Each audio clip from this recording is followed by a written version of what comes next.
Hello out there. My name is Laolu Akonde, and you are on to Inside Sources.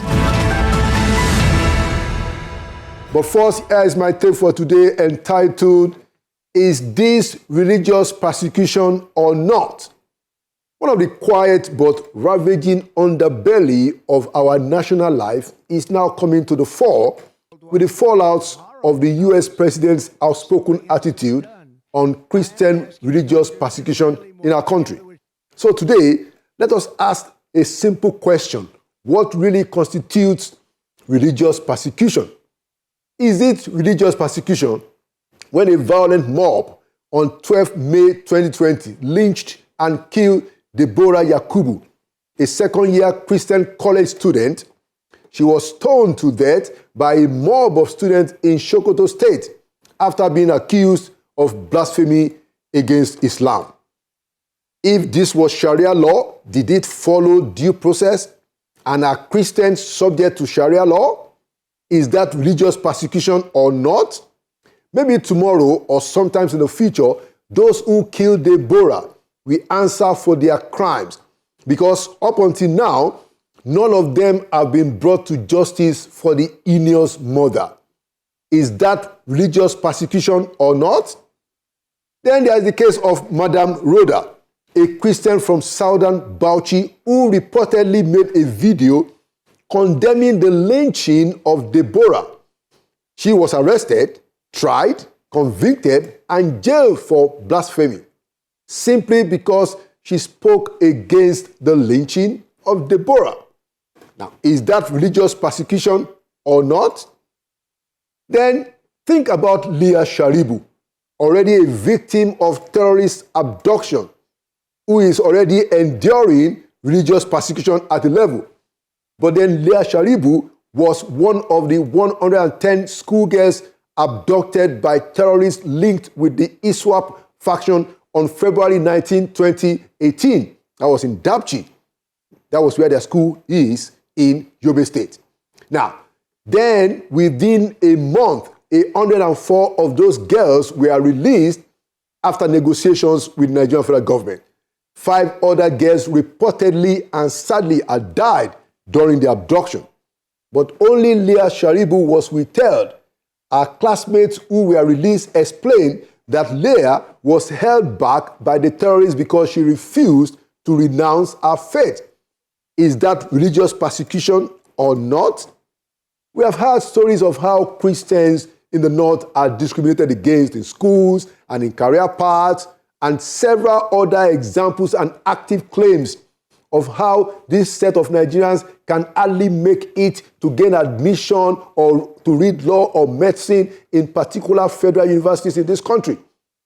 If that is not religious persecution, then what about the story of General Joe Gaba, who reportedly wrote an account of how his own father was compelled to convert from Christianity? Gaba said they as children had just returned from school one bright afternoon when their father broke the news to them. Was that religious persecution or not? How about Mrs. Clara Ogumbiyi, who in 2002 was disallowed from becoming the chief judge of Borno State and instead pushed to the appeal court? She was disallowed because, number one, she's a Christian, married a Yoruba man, and is female. But by the grace of God, she made it to the Supreme Court before she was retired. Is that religious persecution or not? Now, the case of Mrs. Elizabeth Karatu, an indigene from Kebbi State, just like Madam Clara is an indigene of Borno State. Mrs. Karatu is an indigene of Kebbi State, but she had a very different case. She was denied being the chief judge, just like Mrs. Ogumbiyi. In her own case, she has started being the acting chief judge of Kebbi State. As a matter of fact, in 2019, a trending video went viral showing how a personnel of the Nigeria Security and Civil Defense Corps barred the former acting chief judge of Kebbi State, Mrs. Karatu, from gaining access to a courtroom in that state. Mrs. Karatu, until her retirement, was the most senior judge in Kebbi State who was meant to become the chief judge of the state, but was controversially denied confirmation as the substantive chief judge. Is that religious persecution or not? Because she's Christian.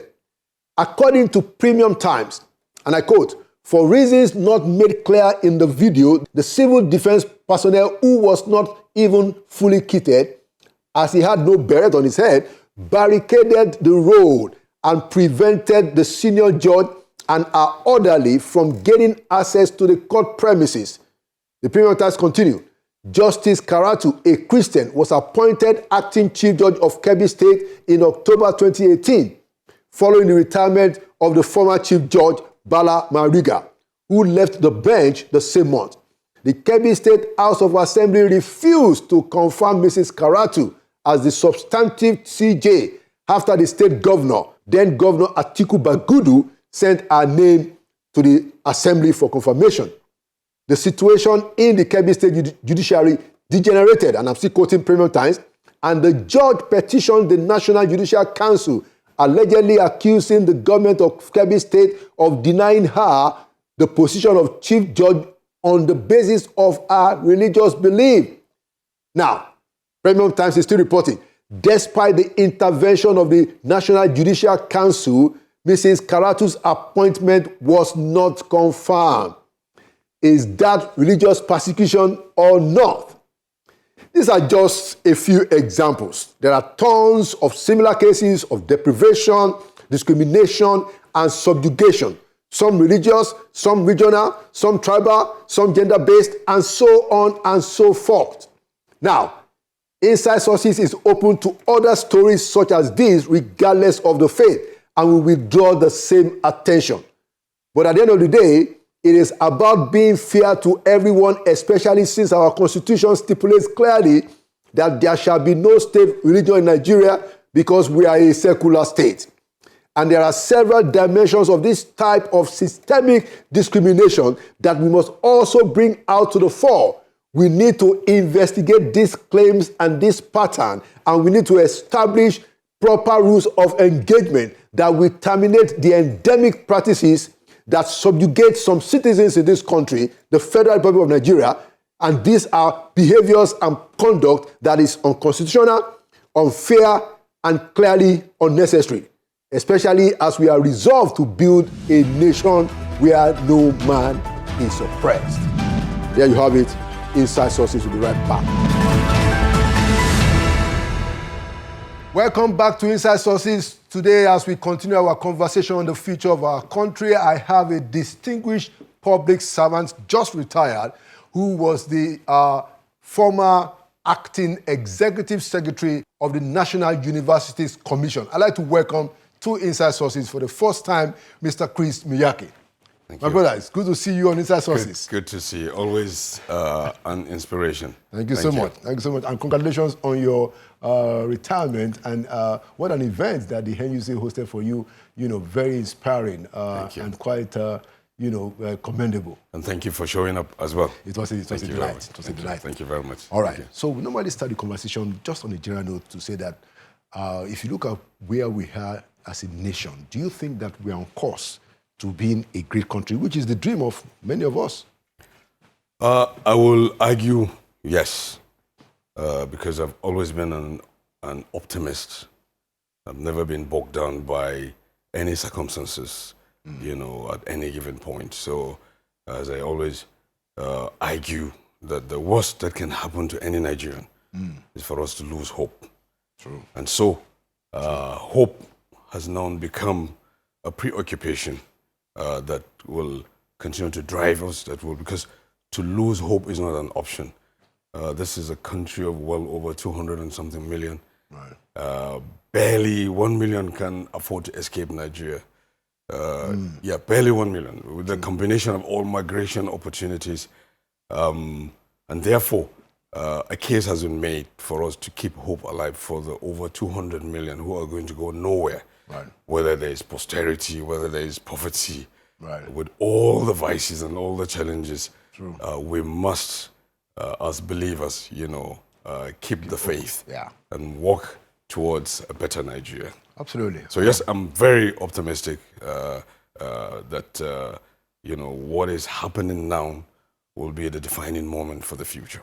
I'm very optimistic too, because we got to keep hope alive. We don't have any other country but this one. No. Thank you for those opening comments. And yeah, you are just retired as the Deputy Executive Secretary of the NUC, acted, for almost about a year or so. 2 years, Nearly 2 years. Nearly 2 years as the Executive Secretary of NUC. So I want you to just give us a reflection of your service. Specifically at NUC, which was where you spent, I think your 35 years entirely. Quite a notable story. Yeah. So if you can start with a reflection that, what do you think is the core, in your response of the job of NUC, the core of it? Yeah. Well, the National Universities Commission, like its counterpart in any other part of the world, is that flagship regulatory coordinating agency for university education that has been saddled with a very strategic and vital responsibility to ensure that our universities, are virile, have reputational capital, quality assured, can compete favorably, can demonstrate its brand at any given time, and that can operate at full strength at all times. Okay. So this is basically the mission of the National Universities Commission, and we carry this through the instrumentalities of, identifying and setting up benchmark minimum academic standards. I mean, that's a stepping stone. I mean, by the decree number 1 of 1974, the NUC is a creation of law. Has been empowered by law to, to set up, to prescribe minimum academic standards, the curriculum as it were. We also conduct resource verification, and therefore, for any university to set up any program, any department, or any university for that matter, the National Universities Commission, working with other stakeholders, must confirm, the availability of resources, whether they're human, whether they're physical, whether they're ICT, whether they're, other learning resources like the library, be the e-learning, the entire ecosystem considered to be very germane to very effective and efficient learning. We also conduct accreditation. And this is a peer review seasonal mechanism where we go with our checklist, with our instruments, with the subject experts to confirm conformity or otherwise. And how often do you do the accreditation? It's not a once in a lifetime of a year. No, it's once in a year. Once in a year. But not every university has to do it once a year. No. So we have a system where if we visit a program, say this year, actually it is ongoing now. We normally come out with a technical outcome statement that either gives you full accreditation, which is 70% plus, or interim, which is below 70%, or denied accreditation. So each of them, and let me proudly say that Nigeria is one country that has one of the most robust, accreditation systems in Africa and in the world, because there are definite consequences as a result of persistent non-performance.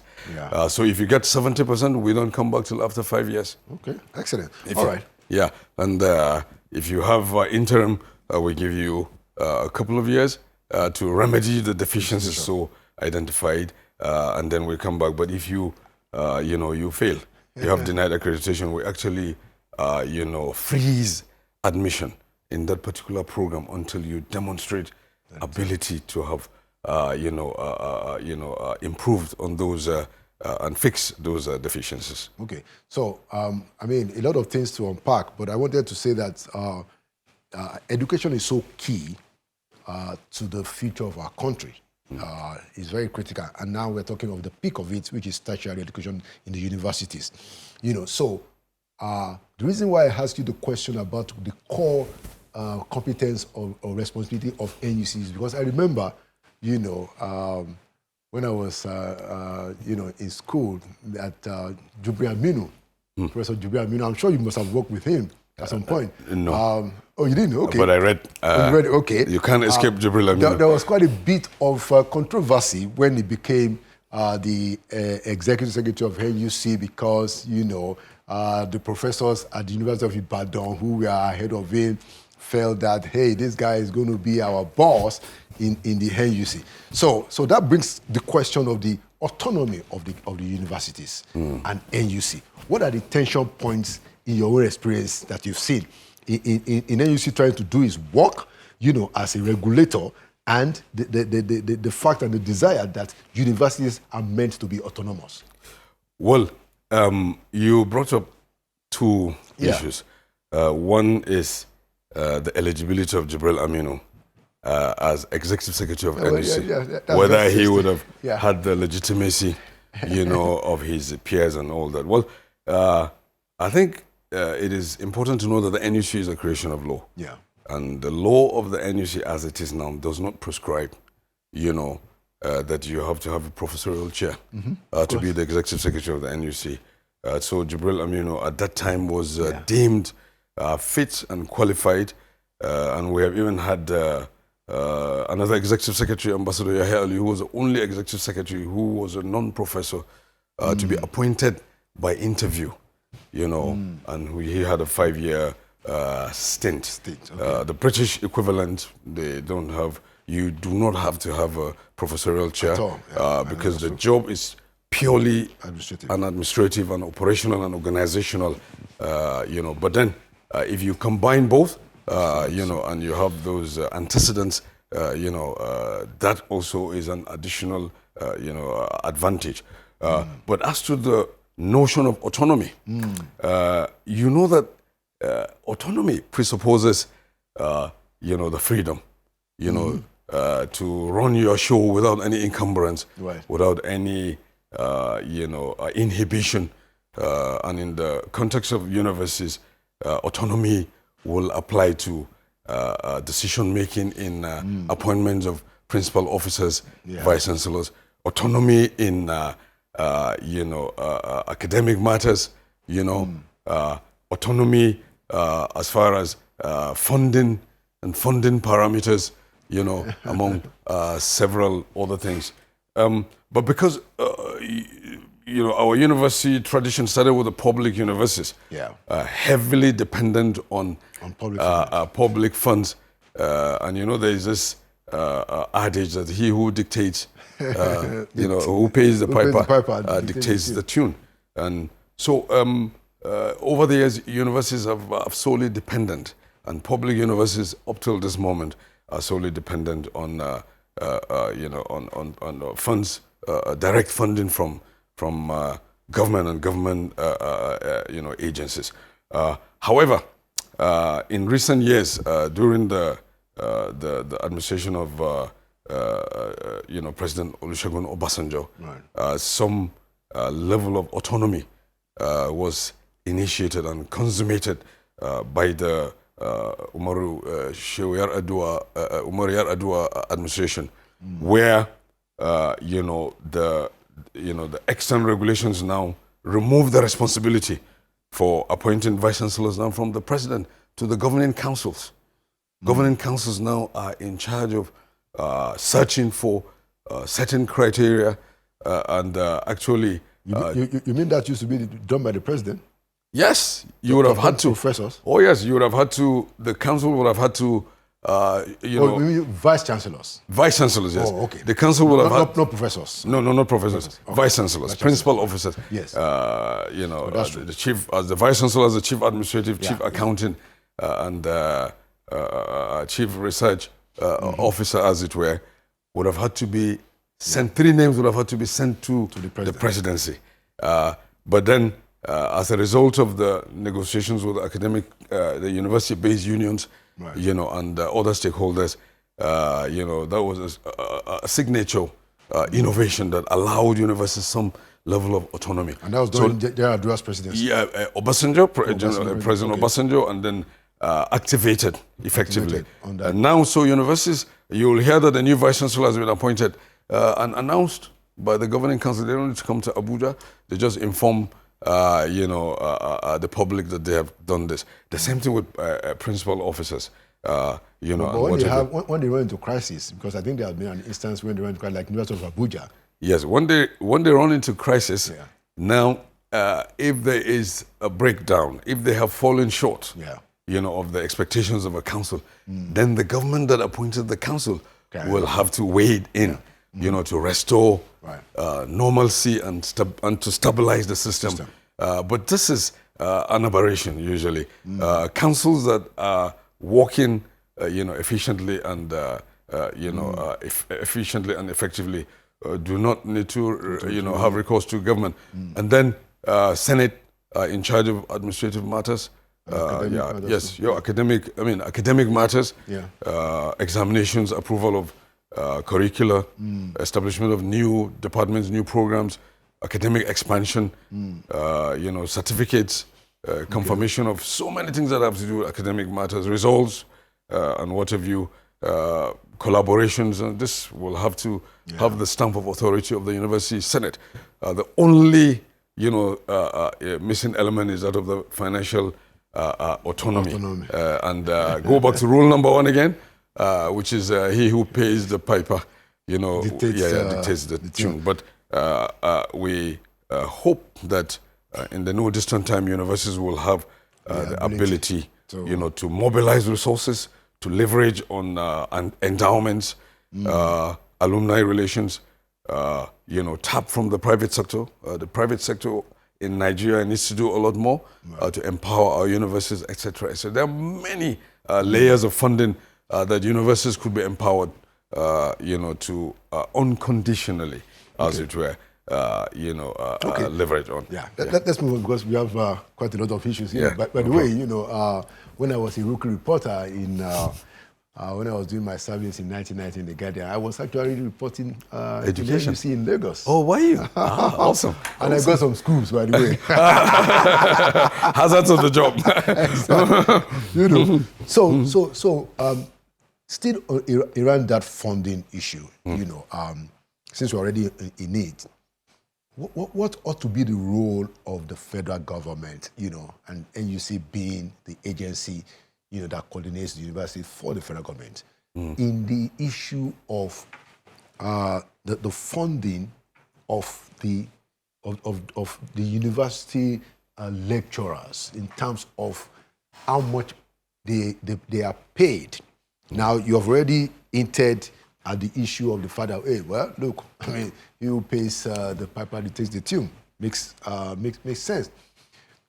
But when we have a situation where, according to what ASUU is saying now, I don't know the position of CONUA on this, because I know that CONUA also has about 30 chapters, But ASUU is saying that Nigerian professors are the worst paid in West Africa. So what is the role of NUC in that kind of since we know that he who pays the piper takes the tune? Thank you very much. On that note, let me say that the journey for the funding of university education in Nigeria has been marked by so many facts and factors, fluctuations, policy fluctuations. There's been a lot of volatility, the inconsistency, as it were, in the funding ecosystem for Nigerian universities. But I think when you mention funding in isolation, it does not lend credence to the sense of urgency that has been canvassed, as it were. I think the public knows, and Nigerians know, that the university enterprise is one that is very capital intensive. Apart from the emoluments of university staff, you need laboratories, teaching laboratories, you need libraries, you need infrastructure, you need roads, you need so many things, hostels, living conditions, living conditions, you need power supply, you need all kinds of, there are those concomitants that make you a virile university brand.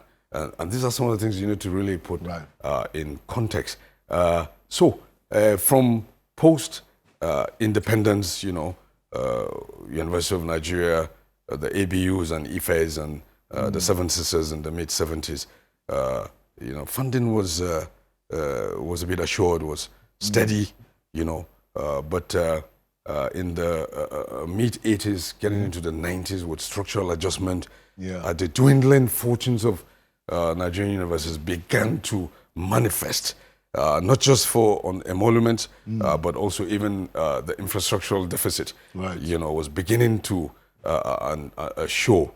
And that itself had the potential for impinging on the ability of the Nigerian university brand, to compete with its peers around the world.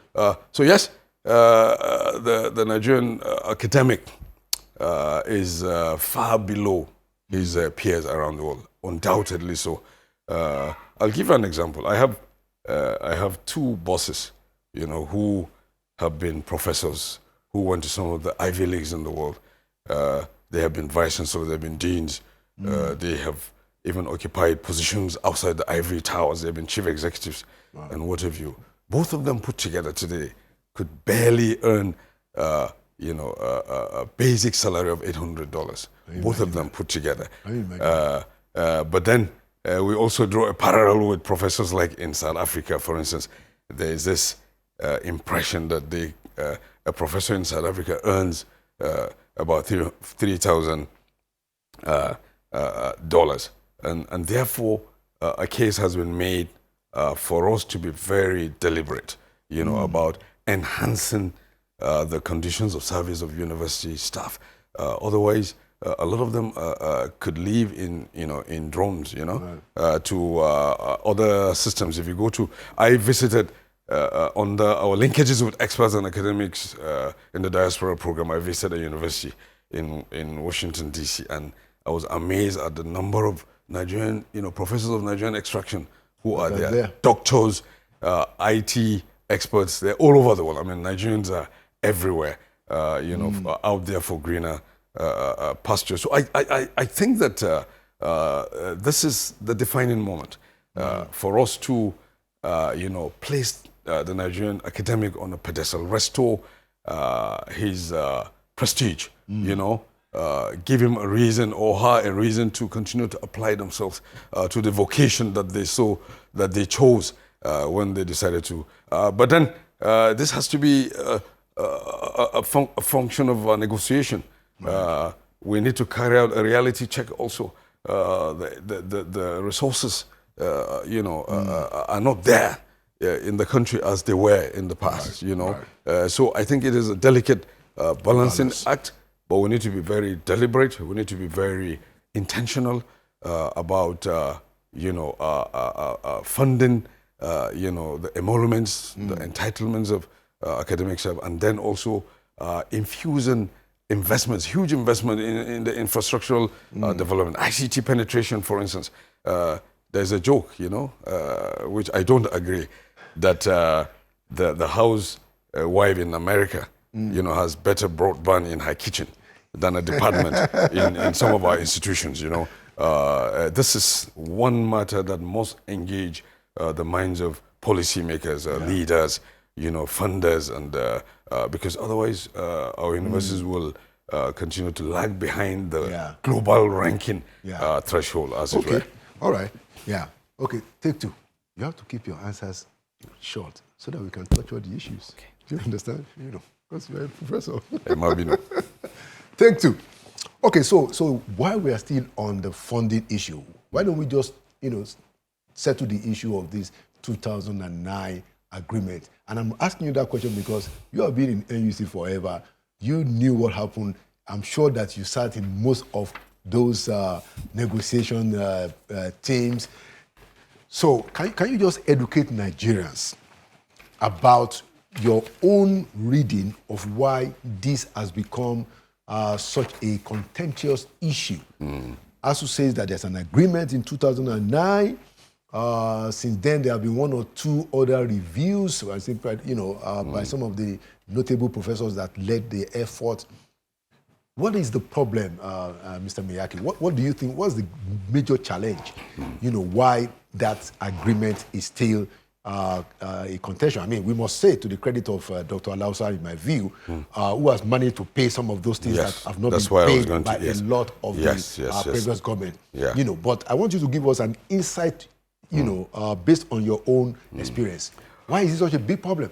Well, like you rightly pointed out, the 2009 agreement predates the present government and the present minister. These are inherited, residual issues as well that should have been trashed, out long before now. And you have to understand that the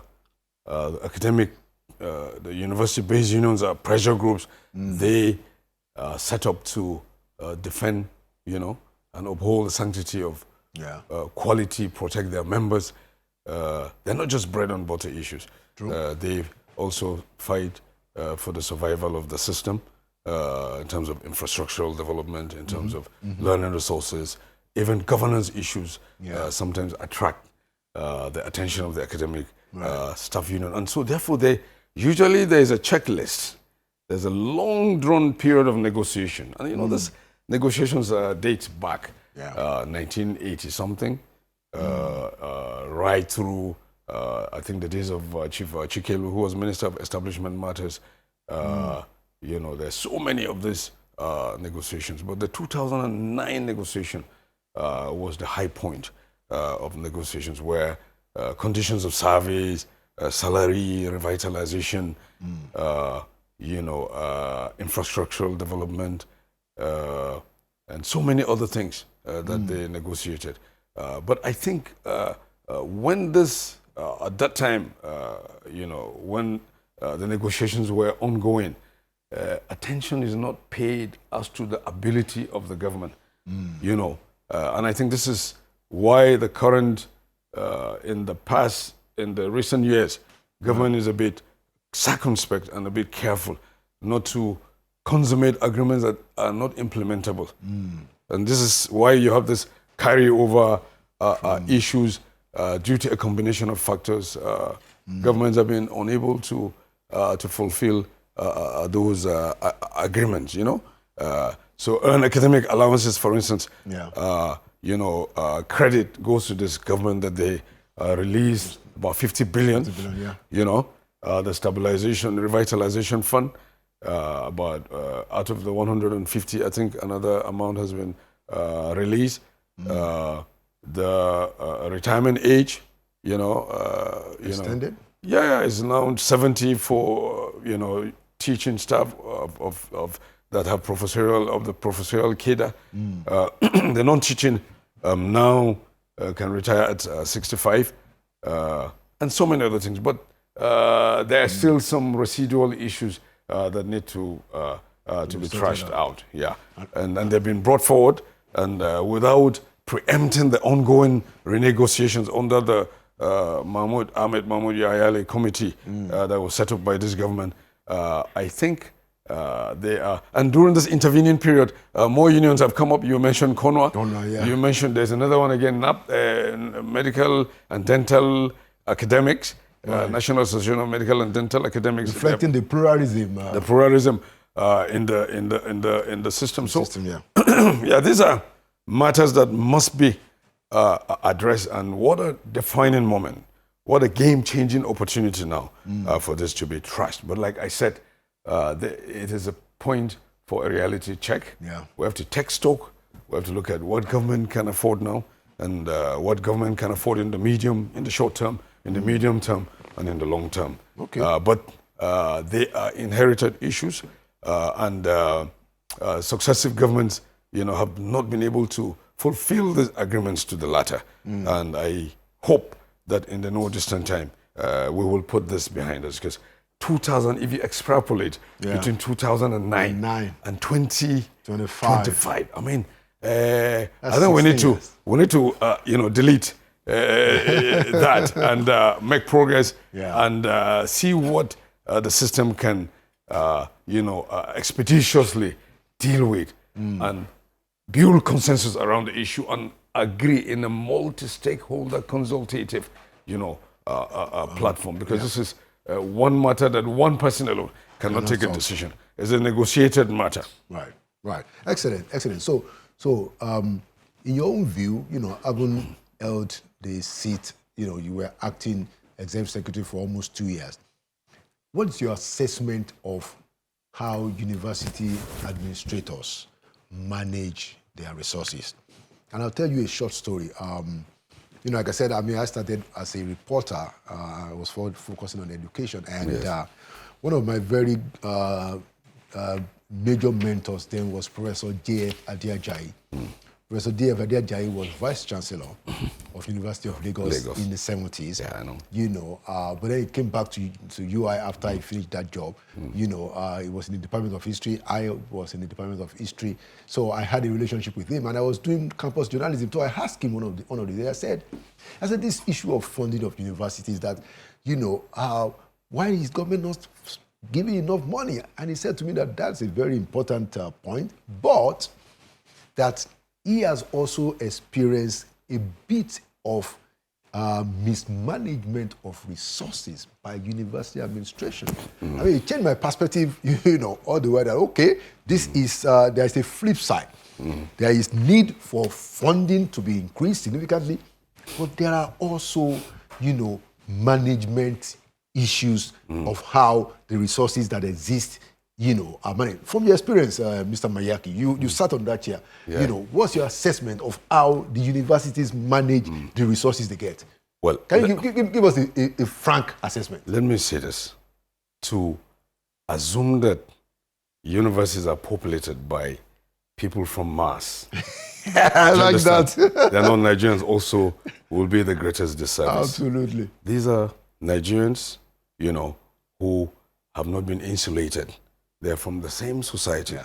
And therefore, mismanagement is not just a university thing. True. It's indiscriminate. Wherever you find people who are not well grounded, who do not have a deep sense of probity, this will happen. Even in the private sector, we have seen. But this is not to give an excuse for pockets of cases of mismanagement in our universities. And this lends credence to the belief that eroded ethics, poor governance and management systems are the heart of the dwindling, fortunes of our universities. If you take, I always argue, if you take the University of Abuja, which is now Yakubu Gowon University, if you take 50 billion and drop it at the gates of the university and walk away, Mr. Akande, what happens to that 50 billion, is a function of the management, the governance and the administrative system put in place. Have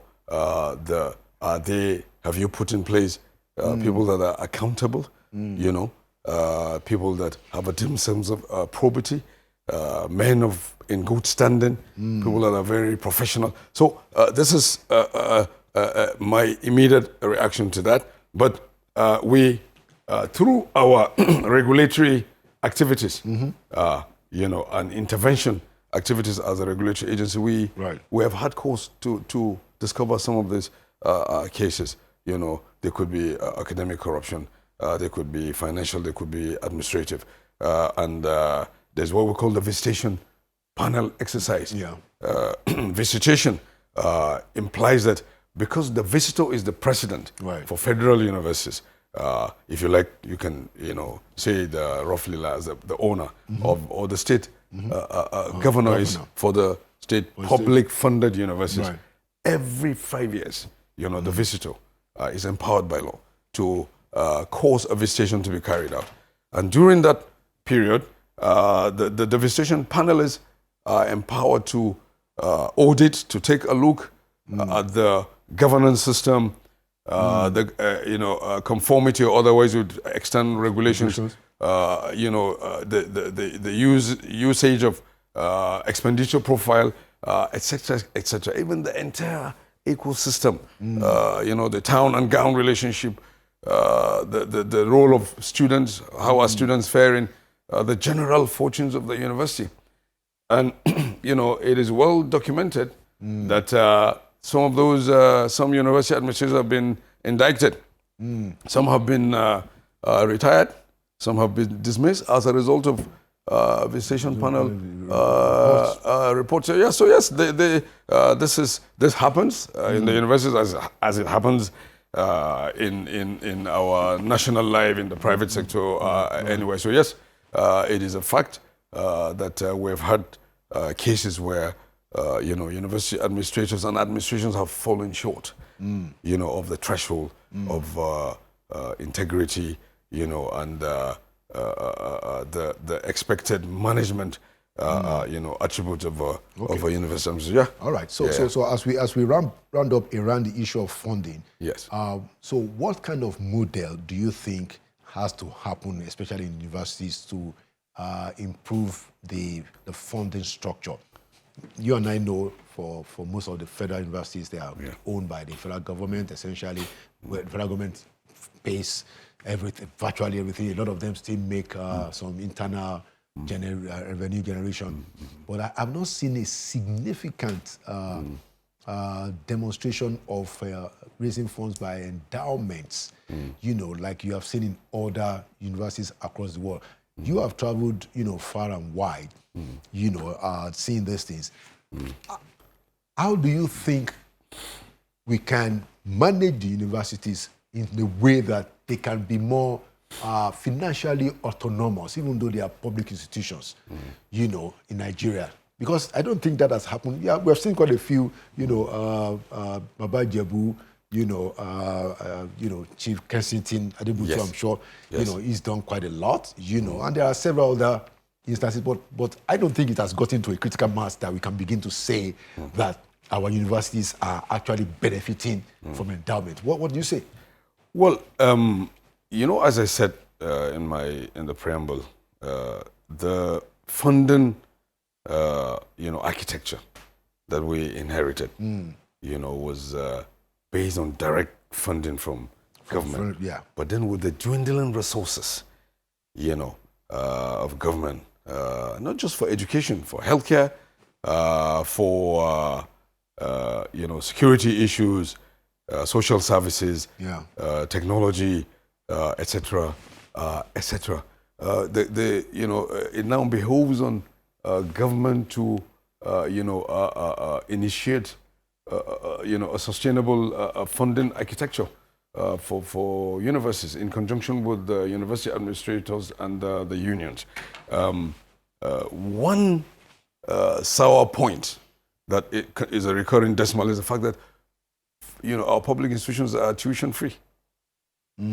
So that itself, limits the ability of the universities. Right. They are prohibited by a certain section of the Constitution. University education is free.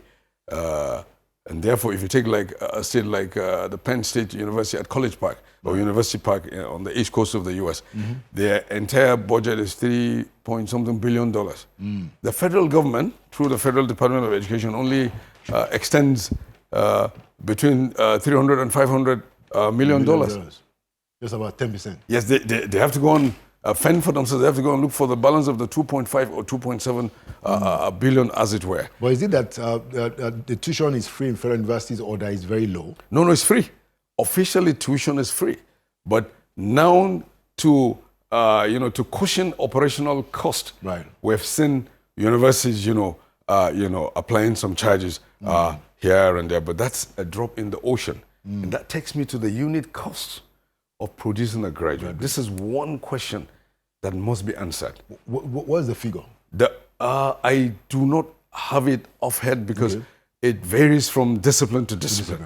The cost of training an engineer cannot be the same as the cost of training a medical doctor, somebody in the humanities, or an ICT fellow or pharmacist, etc., or a vet. And the years also vary. And the years also 3, 4, 5, 6 vary. But the bottom line is that there is a unit cost implicit in training a graduate. The only snag there is that nobody has answered the question, whose responsibility is it, to bankroll this unit cost, okay? So if government says, due to the economic reality, of the moment, we can do so percentage, what will happen to the other percentage? If we want to have roundly educated, top-notch, brilliant, outstanding Nigerian graduates that can compete, favorably anywhere in the world. This is one matter that must engage the minds of policymakers, unions, leaders, right. The National Universities Commission, but it's been a major issue. And there are also limitations for pushing for endowments. The culture of endowment has not been really is not well rooted, in the. We've seen Nigerian top men even go to donate, millions to universities overseas. Yeah. Some don't do the same here. So it's a clarion call for our leaders in the private sector to give back to society. Absolutely. How can we calibrate that? What do you think can be done? Because the point that you made now is quite very germane. I know quite a number of billionaires. I won't mention their names. There's one in the Northeast. Who is stupendously rich. Yes. And I know that he has endowments somewhere in the United States. I hope he does have one in Maiduguri too. And there are quite a number of billionaires. What is missing in, haven't we found the right town and gown, synergy to turn that into some kind of very... No, it's not for lack of policy initiative. The National Universities Commission, working with the Federal Ministry of Education, has championed a paradigm shift where we try to attune, our captains of industry, for instance, and our very wealthy Nigerians to donate a fraction of their wealth to growing the human capital that they are the ultimate beneficiaries. Yeah. If you take the Dangote refinery, right. Apart from the expatriates, the other Nigerians would have had to go through the same Nigerian university system. And therefore, a case has been made, for captains of industry, the organized private sector, to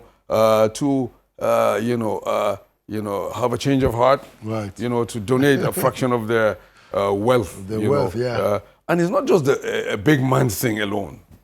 As you graduate, from the United States or from the UK, there's an alumni envelope they give you, they trace you, they mobilize you, endowments are there, university corporations, university enterprises. We have taken this even to the extent of urging universities to establish advancement offices to champion non-governmental sources of revenue, as it were. Perhaps we need to escalate that. We need to We need to ginger our universities to do some more. But the dwindling economic fortunes of the country hasn't helped matters either. If you take a university in a remote part of Nigeria, there's hardly any endowment, any internally generated revenue that can go to that university. Even consultancy services will not thrive in some of the remote parts of the country. But yes, it's a clarion call for that to take center stage as a means of augmenting the sources of diversifying our situation, the sources of revenue for our university, because university enterprise is very capital intensive, as I argued. And I want us to talk about quality, of the products of our universities, and I don't know where we're going to put the blame, but you've seen quite a few of the university graduates who can hardly write an essay, that we consider decent. We've seen situations where, so-called graduates can't even construct good sentences, not to even talk about their area of discipline. So, and I don't know. I cannot say that this is widespread, because I don't have the empirical figures, but it is certainly there. So I wanted us to wrap up this conversation around the question of quality of education. How can we tighten the quality of our education, and I want you to link that to the issue of, open distance education, e-learning, the opportunities that it has provided to even get more people, because we also have the problem of we have a huge population of people who want to go to universities, and we don't seem to be able to, take them all. Thank you very much. At the heart of any university is reputational capital. Any university enterprise thrives on its reputational capital. And the underpinning of reputational capital is the quality. The notion that all your programs, your curriculum, your delivery, your staff, right, in quality and in quantum, must be seen to be operating at full strength. Yeah. At all times, that fit for purpose, that clean bill of health. This is one matter that any ambitious university enterprise cannot escape. Okay? Yeah. And this is a university system that, from history, that has enjoyed, the glorious days where its graduates were very competitive. Research output was very laudable, was well received. I just mentioned graduates of Nigerian universities, first-class graduates. We send them to the Imperial College, right, to Princeton, to Columbia, to Yale. I had the privilege of dealing with those kids directly. And let me say this. Yes, whereas there are cases of dwindling fortunes of the Nigerian graduate, I take an exception to the general, to generalize it. Yes, there are pockets. Yeah, and if you go all over the world, this will happen. You will see that literacy rates have dropped, even in the big higher education systems, sometime. You will find those. But then I do not want this isolated case to be cloud, as it were. The very rich history and tradition that we've enjoyed. I'm a product of the Nigerian university. So I went to Ahmadu Bello University. I don't feel any incumbent, So are you. You went to Ife.